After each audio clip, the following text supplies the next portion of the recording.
आयुष्वेदं प्रजापतिमचित्र स्वअश्विनोः सहस्राक्षरम्।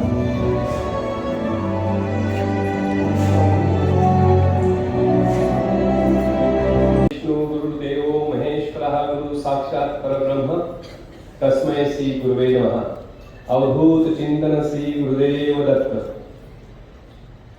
आज के इस विशेष आयोजन पर विशेष रूप से उपस्थित इस संस्था के अध्यक्ष मेरे मित्र डॉक्टर अंबादास कुलकर्णी, उपाध्यक्ष doctor Ashutosh Yadavi, secretary doctor Abhay ji Kulkarni, joint secretary doctor Rajni ji Gokhale, Eknath ji Kulkarni एवं अन्य सभी महानुभाव, इस सभागार में उपस्थित सभी मान्यवर महानुभाव, विद्यार्थीगण, उनके अभिभावक, आप सभी को नमन वंदन। जय श्री राम। मुख्य अतिथि के रूप में इस आयोजन पर मुझे निमंत्रित करने हेतु जिन्होंने सुझाव रखा, जिन्होंने उसे अनुमोदित किया, जिन्होंने उसे पारित होने दिया, उन सभी का हृदय की गहराई से धन्यवाद।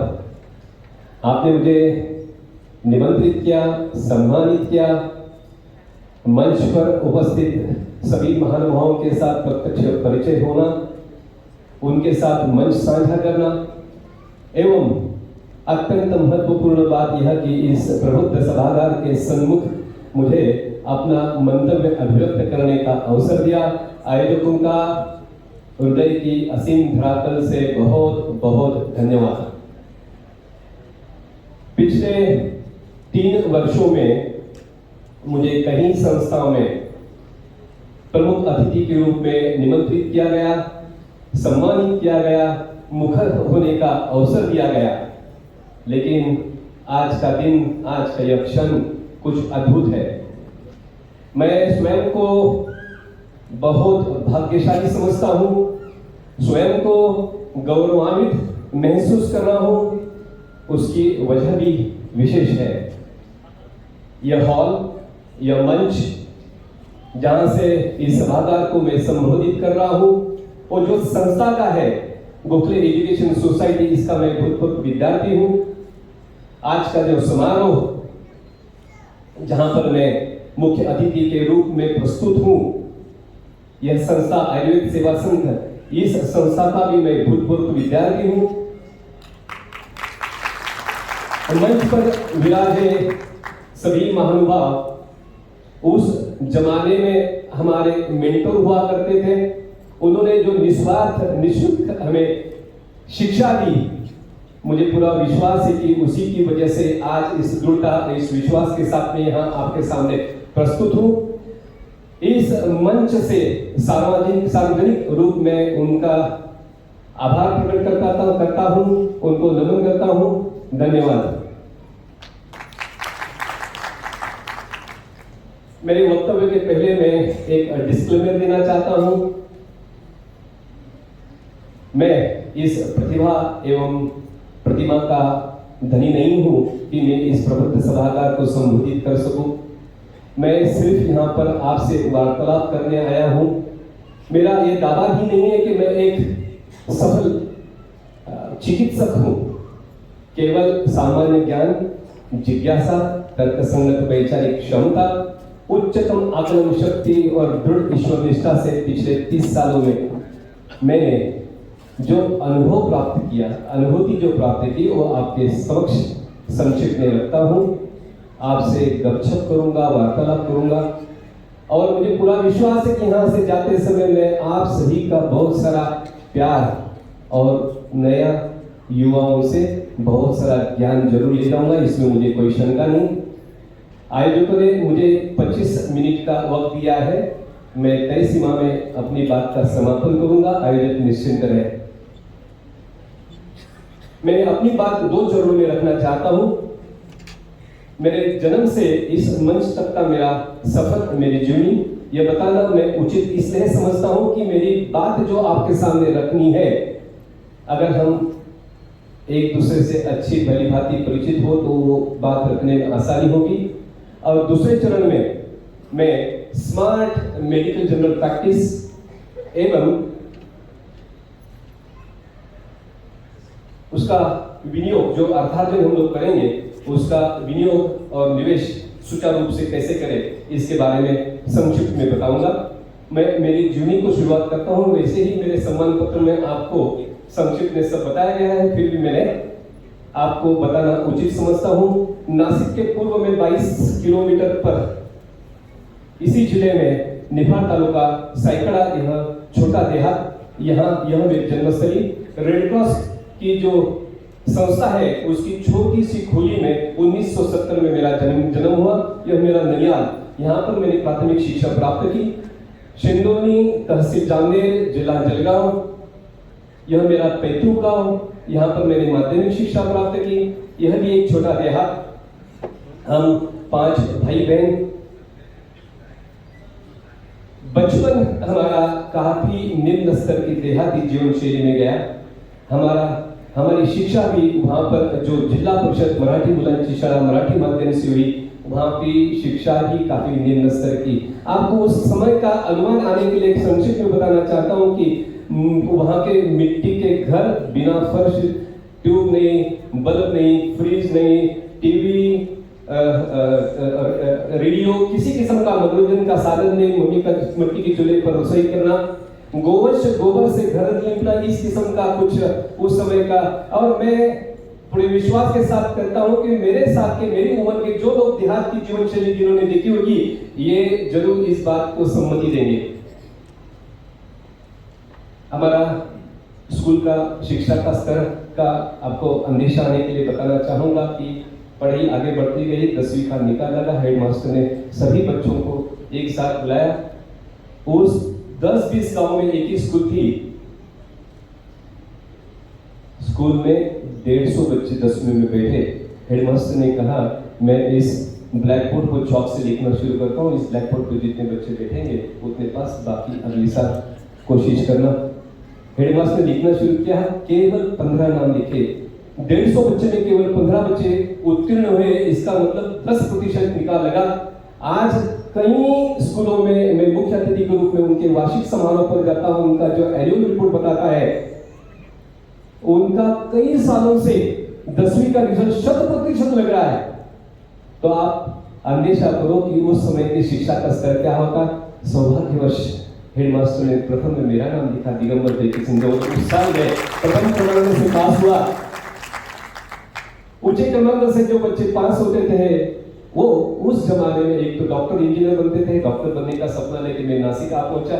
इसी संस्था के आरवाई के कॉलेज में मैंने 11वीं 12वीं की परीक्षा दी। बड़ी मेहनत की, बहुत लगन के साथ पढ़ाई की, लेकिन एमबीबीएस को एडमिशन हो नहीं सकी। 3 विकल्प थे। 1 साल की विश्रांति लो, फिर से एग्जाम दो। हमें तो रुकना मना था। दूसरा विकल्प था, डोनेशन दो, कैपिटेशन फीस दो, प्राइवेट मेडिकल कॉलेज में एडमिशन दो। ये चैप्टर तो हमारे सिलेबस में था ही नहीं। तीसरा विकल्प था, डॉक्टर की अन्य शाखाओं में एडमिशन दो। बड़ी निराशा के साथ, उदासीनता के साथ हम आयुर्वेद सेवा संघ महाविद्यालय में आ पहुंचे। पढ़ाई खत्म हुई। सभी ने अपने अपने गांव में क्लिनिक डालना शुरू किया। मुझे भी घर से दबाव था कि मैं भी अपने ही गांव में अपना क्लिनिक शुरू करूं, लेकिन मुझे उस गुर्बत की जीवन से बाहर निकलना था। जब मैं यहाँ पर पढ़ाई करता था तो छुट्टियों में मेरे 2 चचेरे भाई हैं। थाना जिला में 2 तहसील है, मुरबाड, शाहपुर। वहाँ पर वो मेडिकल जनरल प्रैक्टिस करते हैं। वहाँ पर मैं अक्सर जाता था और देखता था रुग्णों की जो भीड़ दिन भर लगी रहती थी और शाम को जो पूंजी जमा होती थी, वो दोनों बातें मुझे काफी आकर्षित करती थी। मैंने मन ही मन में बनाया कि मैं थाना जिला की किसी तहसील में जाके अपना क्लिनिक शुरू करूंगा।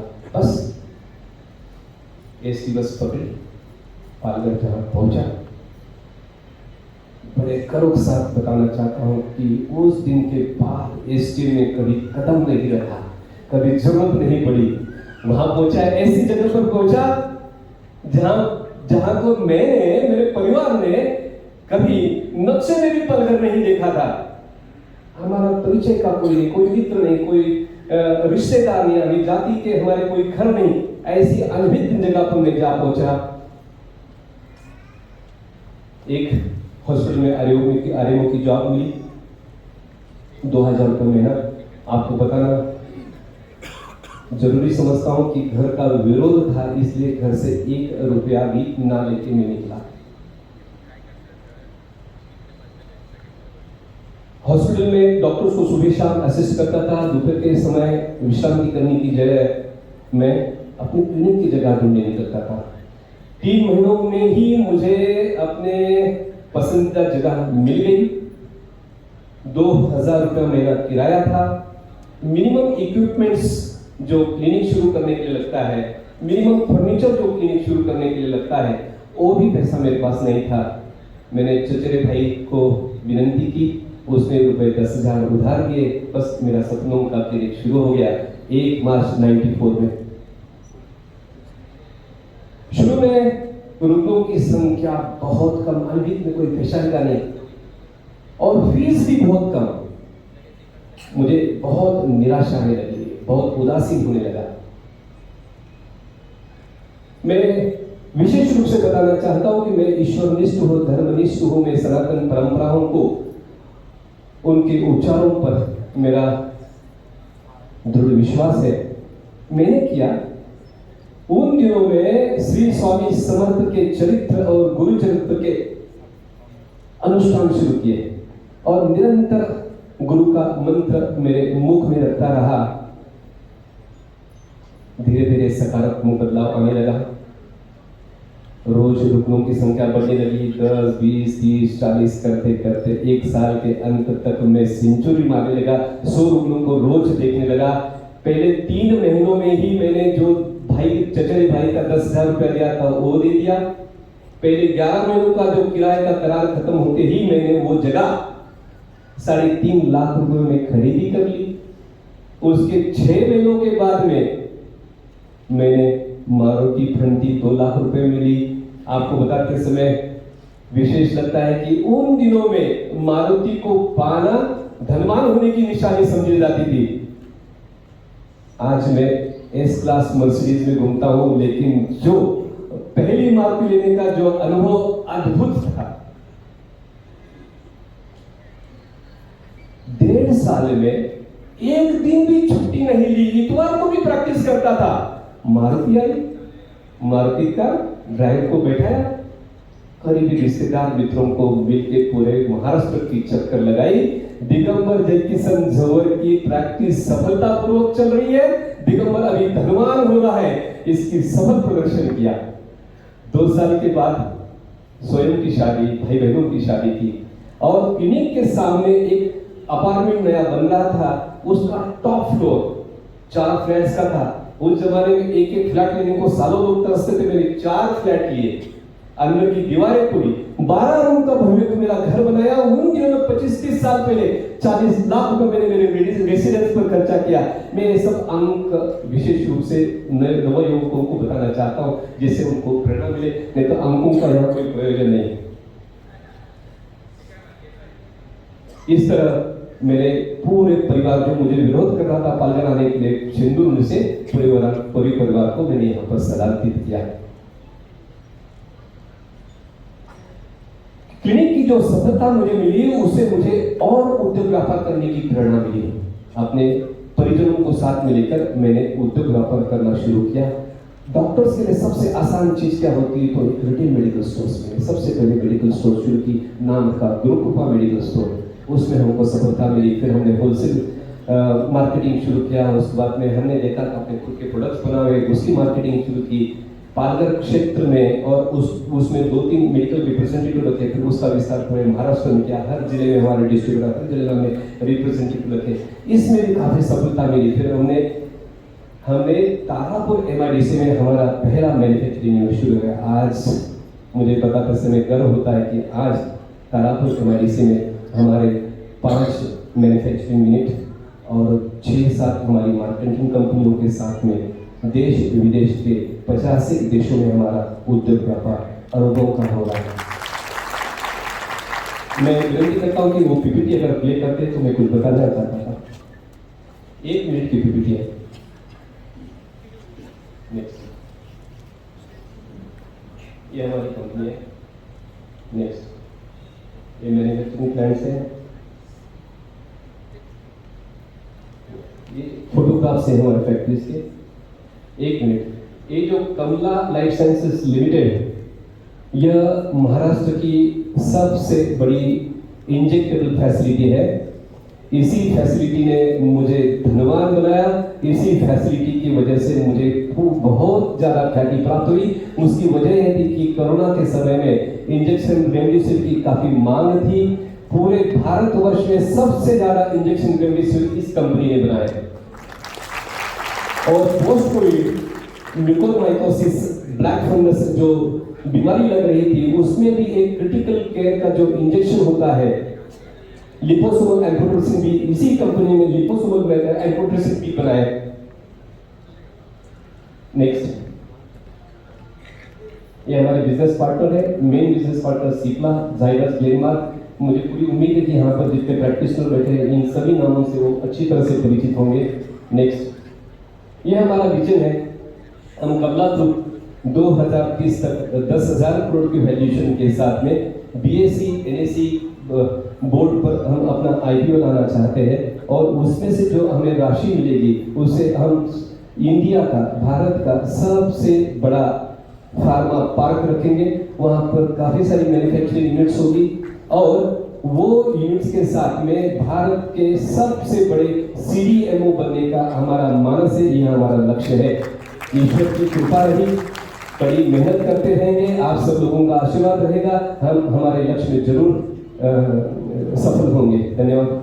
नेक्स्ट, ये कुछ CSR प्रोजेक्ट्स हम लोग अपने कंपनी में चलाते हैं। नेक्स्ट, ये CSR एक्टिविटीज में इसको विशेष रूप से उल्लेख करना चाहता हूँ। Believe in giving back to society also. Next, Gurudev Dutt. Clinic की सफलता के साथ मैं धनवान बना, समाज में मान सम्मान प्रतिष्ठा को प्राप्त हुआ। समाज के कई सारी कार्यकलापों में मैंने विधायक रचनात्मक कामों में हमारा योगदान दिया। यह सब केवल सफल चिकित्सक होने के नाते मेरा जो क्लिनिक सफल हुआ, उसी की वजह से ये हो पाया। और यही वो संस्था है आयुर्वेद सेवा संघ, जिन्होंने मुझे ये काबिलियत दी। मैं इस संस्था को, उनसे जुड़े हुए सभी महानुभावों को इस मंच से सार्वजनिक रूप से नमन करता हूँ, कोटि कोटि प्रणाम करता हूँ। यहाँ पर मेरा प्रथम चरण समाप्त हुआ।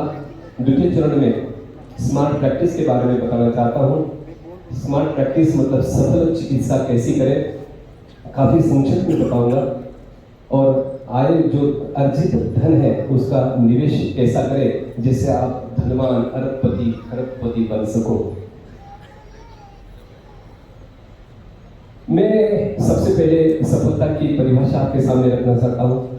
निर्धारित समय में निर्धारित लक्ष्य को प्राप्त करना, अर्थार्जन के उत्तम स्रोत खड़े करना जो पीढ़ी दर पीढ़ी चलते रहे, स्वयं की, अपने परिजनों की मंगल सात्विक कामनाओं की संतुष्टि कर सके, समाज में मान सम्मान प्रतिष्ठा को प्राप्त करना, समाज के विधायक रचनात्मक कामों में योगदान देने की क्षमता को प्राप्त करना, अपने व्यक्तित्व, चरित्र, पुरुषार्थ, अभिगम के साथ समाज में शाश्वत स्वरूप में सकारात्मक बदलाव लाने की क्षमता को प्राप्त करना, यही आप सब लोगों का लक्ष्य होना चाहिए।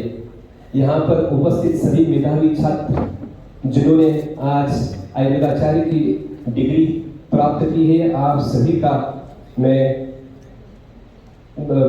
को मैं बहुत बहुत बधाई देना चाहता हूँ।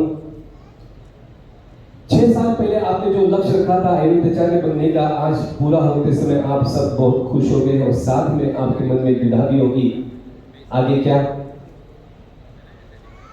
पदवी तो मिल गई, आगे क्या? आप में से कोई लोग रहेंगे जिनको एकेडमिक करियर बनाना है, शैक्षणिक क्षेत्र में अपना भविष्य देखना है, जिनको PG PhD करना है, वो उस दिशा में जाएंगे। वो मेरा क्षेत्र नहीं, मैं उस पर टिप्पणी नहीं करूंगा। आप में से कई लोग हैं जो नौकरी करना चाहते हैं, गवर्नमेंट सेक्टर में हो, प्राइवेट सेक्टर में हो, आप उस दिशा में जाओ। वो मेरा क्षेत्र नहीं, मैं उस पर टिप्पणी नहीं करूंगा।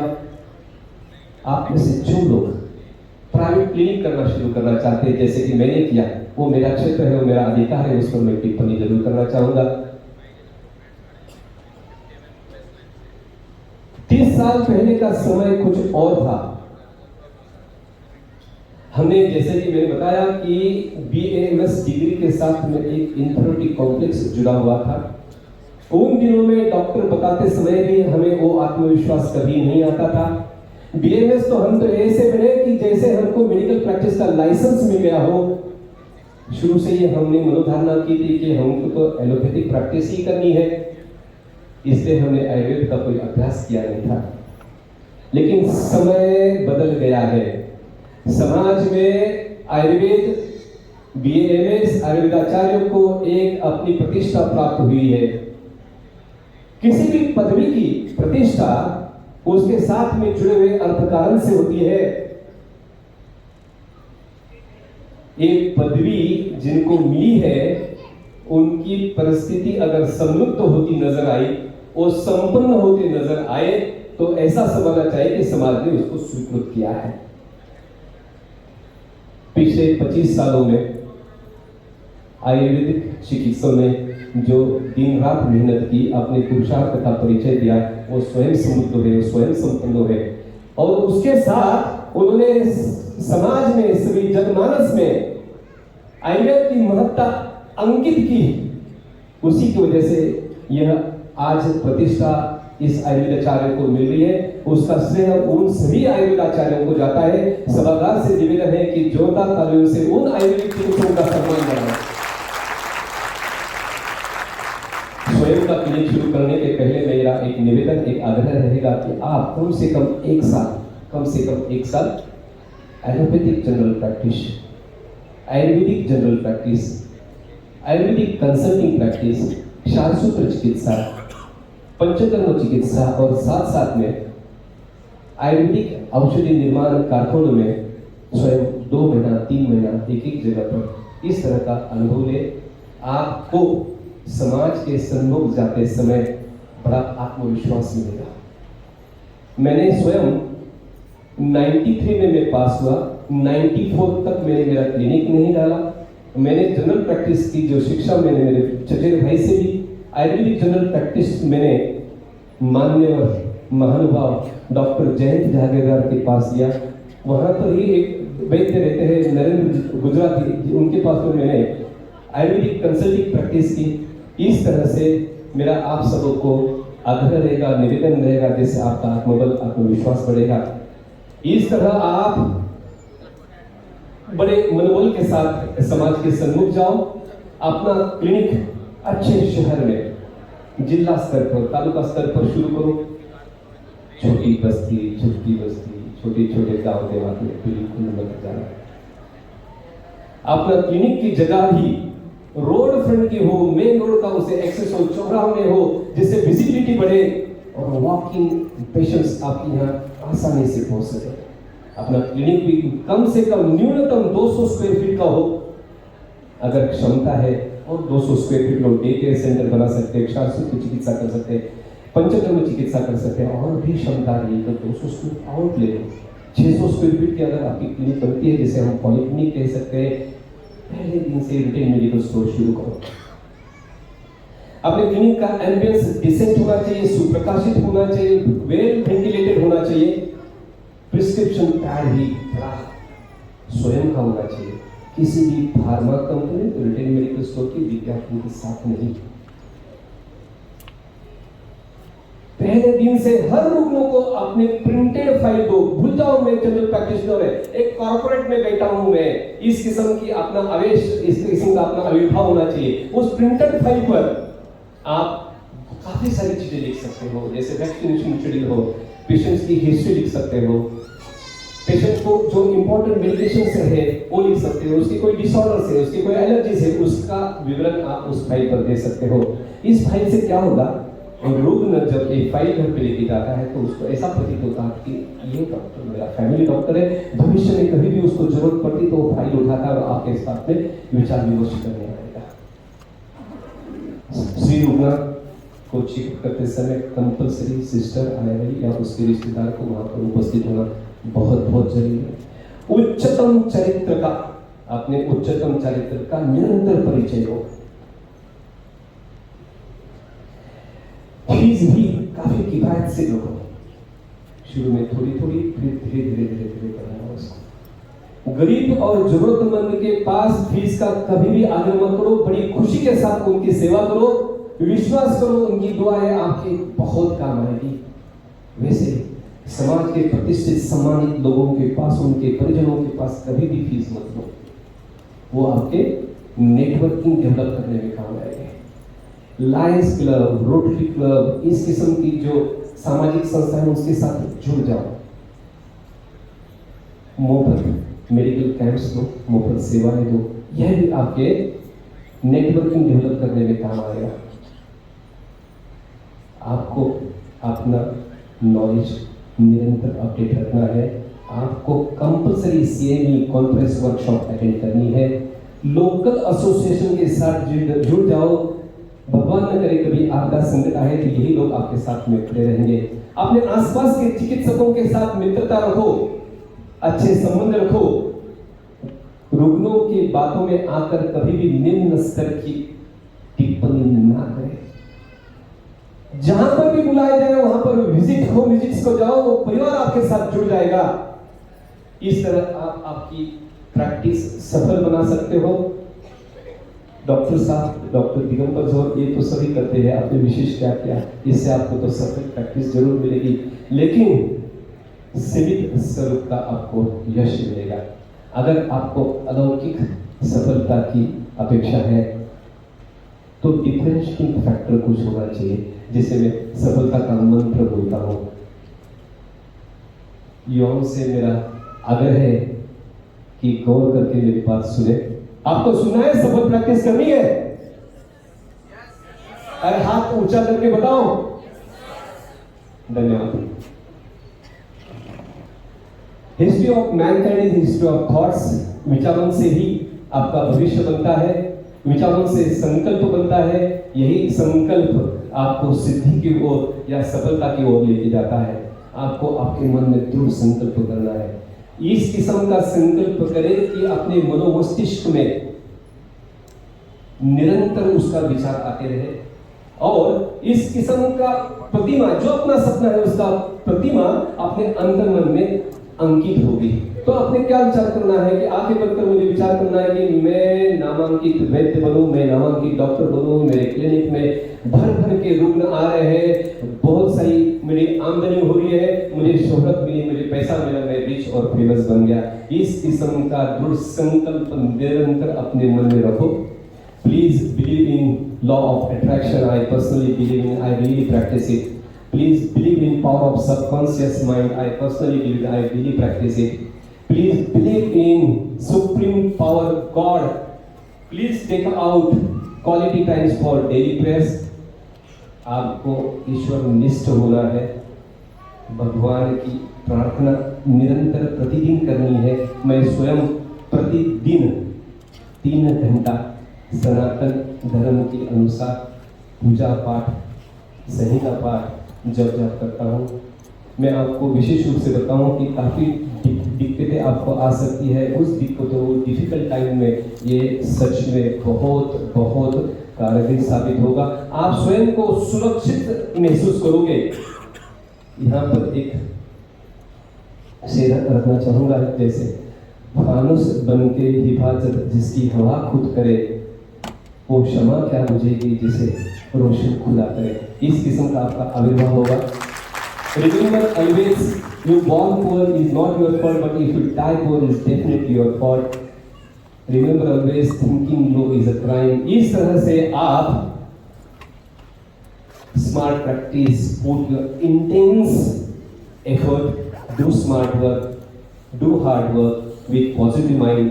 Please bring ethics, principles, disciplines, religiousness, spirituality to your practice. This will definitely bring you growth, progress and success, which eventually will give you peace, prosperity and eternal pleasure.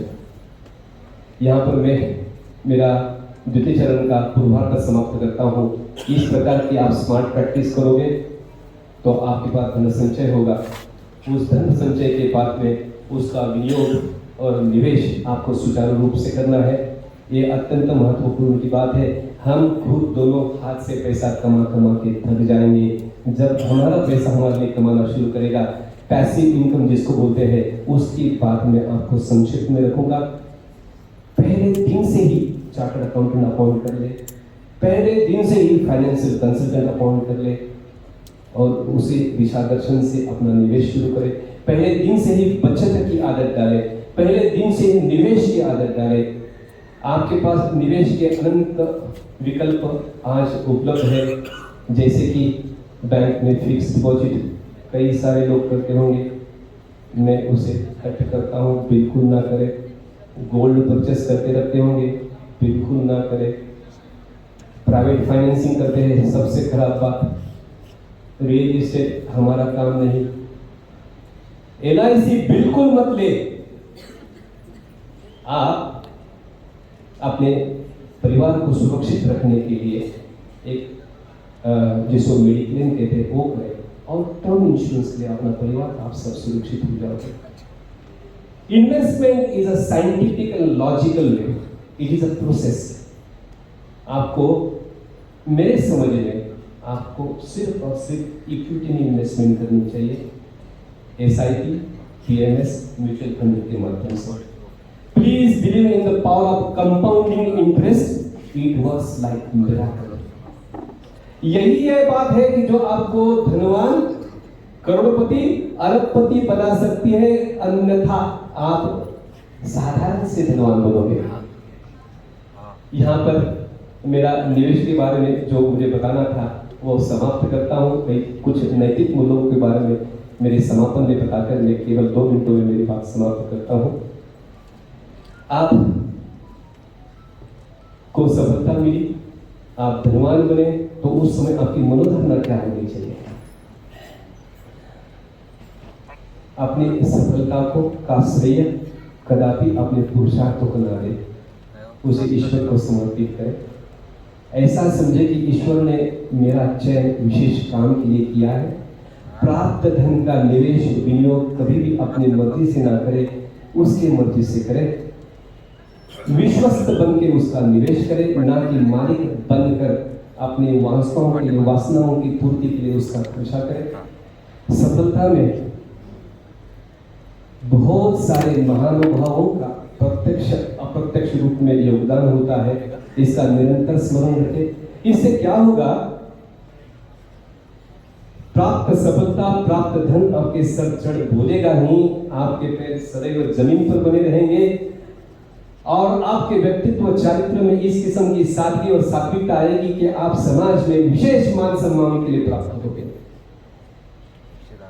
ऐसे ही सफलता प्राप्त होने के बाद में आपको कई सारी जिम्मेदारियों का निर्वहन करना चाहिए। प्रथम चरण की सफलता प्राप्त होते ही अपने अपने परिजनों के उत्थान में योगदान देना चाहिए, अपने परिवार के लिए कुछ काम करो।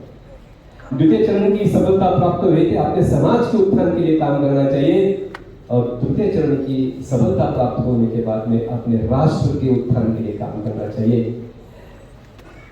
दोस्तों, भारतवर्ष बड़ी तेजी के साथ विकसित हो रहा है। 2047 आप लिख लो, जिस दिन हम स्वतंत्रता की शताब्दी मनाते रहेंगे बड़े हर्षोल्लास के साथ, उस दिन अपना भारत इस विश्व में सबसे बड़ी अर्थसत्ता बनेगी, महासत्ता बनेगी, विश्व गुरु बनेगा, इसमें कोई शंका नहीं। अपने क्षमता अनुसार अपना योगदान राष्ट्र निर्माण में देना बहुत बहुत जरूरी है। मैं जिस आवेश से, जिस आविर्भाव से आपके सामने प्रस्तुत हूँ, मेरे व्यक्तित्व, चरित्र, मेरे कर्तृत्व, दातृत्व को, मेरे पुरुषार्थ को, मेरे अभिनव को जिन्होंने निखारा, मेरी दिशा दी, उन सभी विभूतियों के प्रति मैं कृतज्ञता प्रकट करना चाहता हूँ। इस श्रृंखला में सबसे पहले भगवान दत्तात्रेय जो हमारे इष्ट भगवान है, उनका परिवार मध्ये त्रैमूर्ति दत्त भगवान, श्रीपाद श्री वल्लभ, श्री नृसिंह सरस्वती स्वामी महाराज, अक्कलकोट निवासी श्री स्वामी समर्थ, इन सभी का मैं स्मरण करता हूँ। हमारे नाना जी, हमारे नानी जी, हमारे पिताजी, माताजी, मेरे बड़े बंधु, मेरी सहचारिणी इन सभी लोगों को मैं इस मंच से कोटि कोटि प्रणाम करता हूँ। समापन में मंगल कामनाएं देना चाहूँगा। उम्मीद करता हूँ कि मेरा वक्तव्य आपके जीवन में नई प्रेरणा का स्रोत बने। आप अपने जीवन में प्रतिदिन सफलता की नई ऊंचाई हासिल करें। आप स्वयं का नाम, अपने परिवार का नाम, अपने समाज का नाम, अपने राष्ट्र का नाम, अपनी इस संस्था का नाम रोशन करें। ऐसा पुरुषार्थ का परिचय दे कि इतिहास भी अपने लिए एक पन्ना रिक्त रखे। उस रिक्त पन्ने को अपने व्यक्तित्व चरित्र से रंगीन करना है। कबीरा कहते हैं, मैं जब पैदा हुआ जब हंसे मैं रोया, ऐसी करनी कर चलो मैं हंसू जब रोए। बड़ी शिद्दत से निभाओ अपना किरदार इस जिंदगी में यारो। पर्दा पढ़ने पर भी तालियां बजती रहे। आपकी जोरदार तालियों के गुंजन और इस मंगल कामनाओं के साथ में मेरे वाणी को विराम देता हूँ। फिर से जरूर मिलेंगे किसी अन्य दिन, किसी अन्य मंच पर, किसी अन्य विषय के साथ। तब तक के लिए जय हिंद, जय भारत, जय श्री राम।